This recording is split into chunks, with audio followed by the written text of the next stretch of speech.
Non, mais je vous préviens, changez votre vie. Sinon, vous allez tous mourir comme ces gens-là.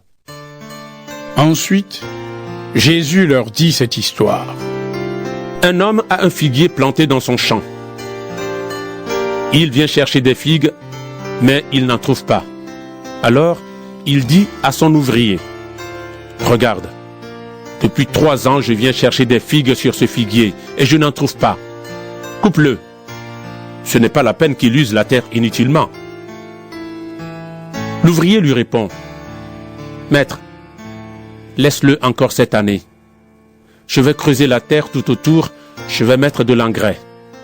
De cette façon, l'année prochaine, il donnera peut-être des figues.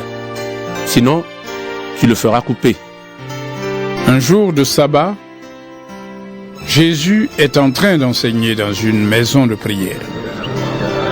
Là, il y a une femme, malade depuis 18 ans, à cause d'un esprit mauvais. Elle est toujours penchée en avant et elle ne peut vraiment pas se tenir droite. Quand Jésus la voit, il l'appelle et dit à la femme, « Ta maladie est finie. » Il pose les mains sur elle. Aussitôt, la femme se tient droite et elle dit, « Gloire à Dieu !»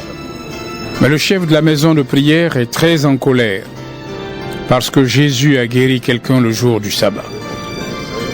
Alors, le chef dit à la foule, « Il y a 6 jours où on doit travailler. Venez donc vous faire guérir ces jours-là et non le jour du sabbat. » Mais le Seigneur répond, « Homme faux, le jour du sabbat, chacun de vous détache de la mangeoire son bœuf ou son âne pour le mener boire. Et cette femme, qui est de la famille d'Abraham, Satan l'avait attachée depuis 18 ans. Est-ce qu'il ne fallait pas la délivrer de sa maladie le jour du sabbat? » Pendant que Jésus dit cela, ses adversaires sont pleins de honte, mais toute la foule est dans la joie parce que Jésus fait des choses magnifiques. Ensuite, Jésus dit, « À quoi ressemble le royaume de Dieu? À quoi est-ce que je vais le comparer? Il ressemble à ceci. Un homme a pris une graine de moutarde pour la semer dans son jardin. La graine a poussé. Elle est devenue un arbre. Et les oiseaux ont fait leur nid dans ses branches. » Jésus dit encore, « À quoi est-ce que je vais comparer le royaume de Dieu?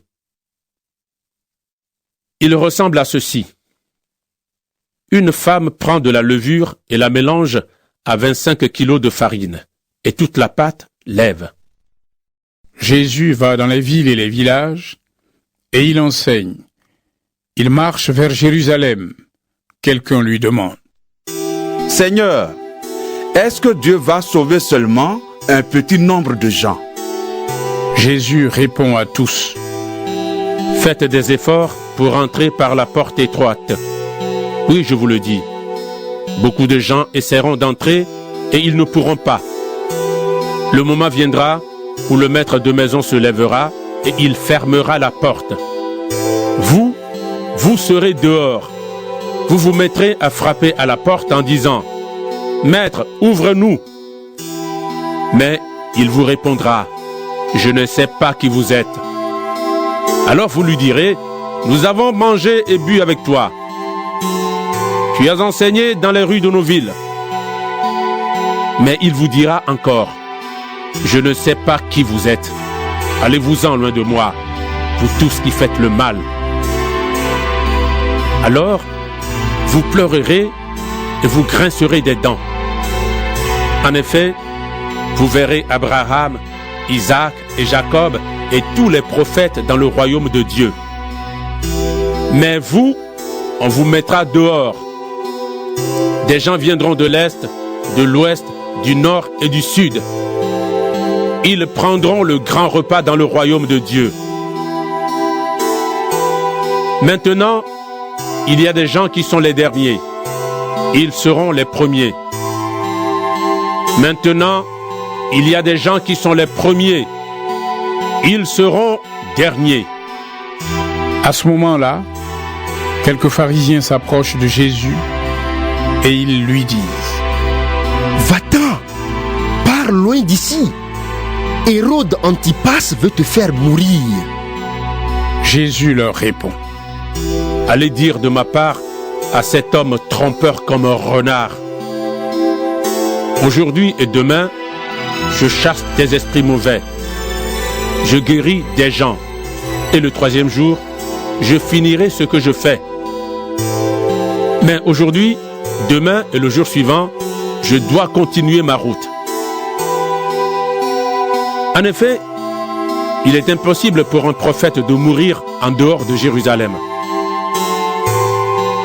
Habitants de Jérusalem, habitants de Jérusalem, vous faites mourir les prophètes et vous tuez ceux que Dieu vous envoie en leur jetant des pierres. Très souvent, j'ai voulu vous rassembler comme une poule rassemble ses poussins sous ses ailes, mais vous n'avez pas voulu. Eh bien, Dieu va abandonner votre temple. Je vous le dis, vous ne me verrez plus jusqu'au jour où vous direz que Dieu bénisse celui qui vient en son nom.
Reçois ton Esprit Saint, ton feu d'amour divin, déploie ton cœur et viens nous sauver.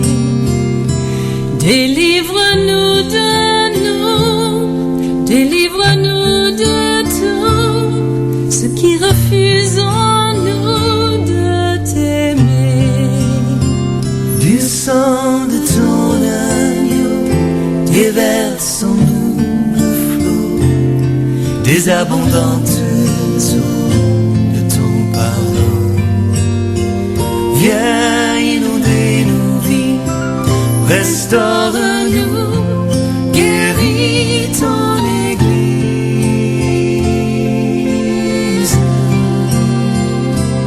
Reçois de nous, Seigneur, le chant